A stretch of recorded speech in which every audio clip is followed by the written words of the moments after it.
ত্রয়োদশ জাতীয় সংসদ নির্বাচনে এবছর ১২ই ফেব্রুয়ারি ঢাকা ৮ আসনে বিজয়ী হন বিএনপির স্থায়ী কমিটির সদস্য মির্জা আব্বাস। কিন্তু বিজয়ের পরপরই শারীরিক অসুস্থতার কারণে তাকে ভর্তি হতে হয় হাসপাতালে এবং পরবর্তীতে উন্নত চিকিৎসার জন্য তিনি সিঙ্গাপুরে পাড়ি জমান। আজ প্রায় ৩ মাস পেরিয়ে গেলেও এখনও তিনি পরিপূর্ণ সুস্থ হয়ে উঠতে পারেননি। আর এ কারণেই তিনি এখন পর্যন্ত দেশের মাটিতে পা রাখতে পারেননি। রাজধানী ঢাকার অন্যতম গুরুত্বপূর্ণ এই আসনটি গত ৩ মাস ধরে এক প্রকার অভিভাবক শূন্য। এলাকার জনগণের পদচারণায় চারপাশ মুখরিত থাকলেও নেই তাদের প্রধান প্রতিনিধি। এ নিয়ে স্থানীয় জনগণের মাঝে রয়েছে মিশ্র প্রতিক্রিয়া। যে আমাদের দায়িত্বটা পালন করবে, যে আমাদের যে কোনো বিপদে বা এলাকার দরকারে আমাদের একটা খেয়াল রাখবে বা দায়িত্ব পালন করবে, সেটা থেকে আমরা বঞ্চিত হচ্ছি আর কি। এখন কাউন্সিল অফিসে গেলে মনে করেন কাউন্সিল নাই, হেরা ফেরত দিয়া দেয়, আমাকে ফর্ম টরম জমা নেয় না, আমরা তো সুবিধাগুলি পাইতাছি না। এমপি সাহেবে থাকলে আর কি যেমন সুবিধা হইতো, ভালো হইতো। একজন সংসদ সদস্য এলাকায় উপস্থিত না থাকলে এবং সংসদে জনগণের পক্ষে কথা না বললে মূলত স্থানীয় উন্নয়ন কাজের তদারকি এবং বরাদ্দ পাওয়ার ক্ষেত্রে আসনটি পিছিয়ে পড়ে। এছাড়াও এলাকার আইন শৃঙ্খলা রক্ষা এবং স্থানীয় প্রশাসনের সাথে জনগণের দূরত্ব তৈরি হয়।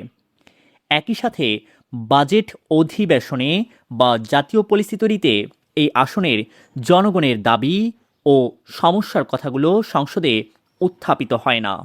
শুধু এমপির উপস্থিতিই নয়, সাধারণভাবেই ঢাকা ৮ আসন পুরো বাংলাদেশের কাছে গুরুত্বপূর্ণ সহকারে আলোচিত একটি আসন। বিশেষ করে এই আসনটি সবচেয়ে বেশি আলোচিত শহীদ শরীফ ওসমান হাদির কারণে। হাদি হত্যাকাণ্ডের পর এই আসনে রাজনৈতিক সমীকরণে যোগ হয়েছিল বিরোধী দলীয় রাজনীতির অন্যতম আলোচিত মুখ নাসির উদ্দিন পাটোয়ারির নাম।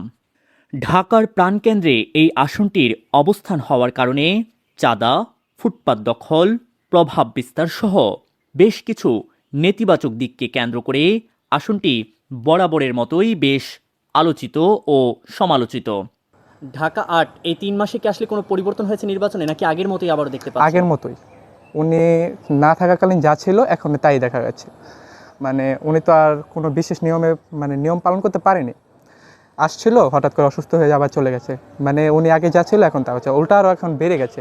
অনৈতিকতা যেমন চাঁদা তোলা, এলাকা বা ছিন্ন ভিন্ন অনেক কিছুই। স্থানীয় ঝামেলা বলতে মনে করেন যে মাদক ব্যবসায়ী কিছু আছে, পোলাপান যুবক বয়সের, ওরা মাঝে মাঝে একটু সমস্যা করে আর কি।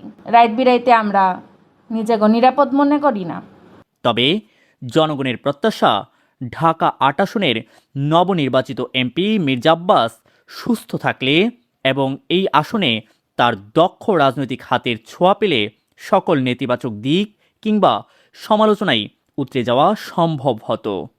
রাজধানীর সবচেয়ে গুরুত্বপূর্ণ একটি আসন ঢাকা ৮।